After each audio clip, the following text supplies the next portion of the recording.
In light of the post that I made a couple of days ago with the woman who said that she is no longer seeing male clients, I'm going to do this article, even though yes, it was released in 2017. I'm sure it's still relevant.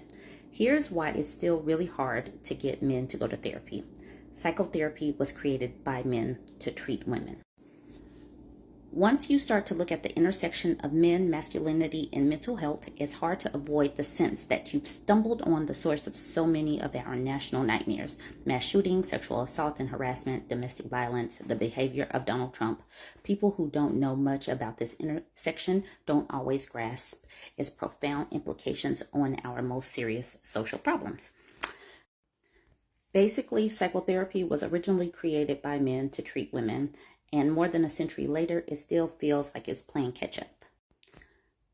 Today, while the APA has issued guidelines for treatment of a variety of specific populations, ethnic, linguistic, culturally diverse populations, girls and women, lesbian, gay, and bisexual clients, older adults, and transgender and gender nonconforming people, there are still no guidelines for the treatment of men and boys. These guidelines are in the works, and Levant expects their release in the next 2 years. One 2006 study of the APA accredited counseling training program found that only 1 in 4 included men's gender issues as part of its curriculum. It's at the juncture of these two things, the dire need for men's mental health care, and the fact that male-focused psychology feels a bit like an underdog in the academic world, where you find things like the recent article in the Journal of Australian Psychologists called Men in and Out of Treatment for Depression, Strategies for Improved Engagement. We're getting more and more men into therapy, but lots of them are not sticking with it. The researchers polled 20 men who received treatment for depression and asked them about their experiences in therapy. Most troublingly, he says, despite a recent push throughout the Western world for men to get treatment, male suicide rates haven't dropped significantly. So I wanted to know what is going on with these guys in treatment, what's happening with them, what do they like, what do they not like, and how we can make it better. Okay, one anonymous participant used memorable language to express how transparency from his therapist would ease his distrust of the process. If you just tell me, like, dude, you're a bit messed up, you need about 10 sessions around $100 each, that's $1,000, I'd be like, cool, bro, I budget for that. You can't imagine how good it felt to publish that in a scientific journal. There'll be a part 2. Okay, to continue this conversation about men's mental health, the statistics about men's mental health are alarming.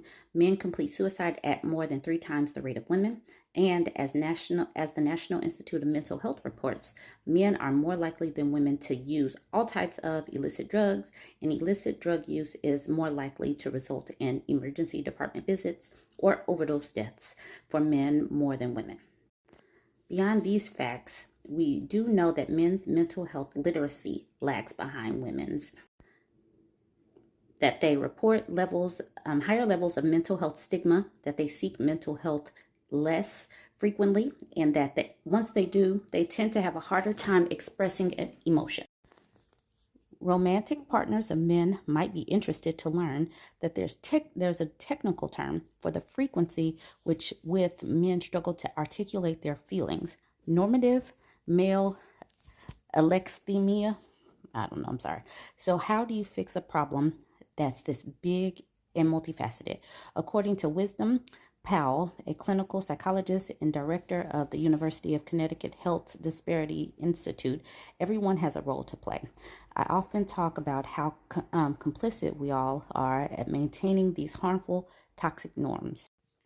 So I would say the first thing we can do is try to create a culture to disrupt the narrative around the silent suffering and the expectations of men to be strong, stoic, and silent. Some of this work has taken place on a marketing and public awareness level, like the National Institute of Mental Health backed Real Men, Real Depression, a campaign from the early and mid 2000s, and within the field of psychology. There's been talk about the idea that men might be more amiable to entering treatment if it were called coaching, consulting, or training instead of therapy. That's an idea that appears in the 2012 journal. Okay, so we have to change the name so men will be more able to jump in. Okay, so the results encourage therapists to avoid expressing negative stereotypes about men, the idea that men are inherently aggressive or abusive, for instance, during therapy. Findings also encourage adaptive, flexible gender identities for clients and for therapists to acknowledge some men's needs to discuss emotions gradually, while also avoiding the assumption that all men are emotionally illiterate. One section notes that the use of sports or car analogies was frequently mentioned as helpful when working with male clients.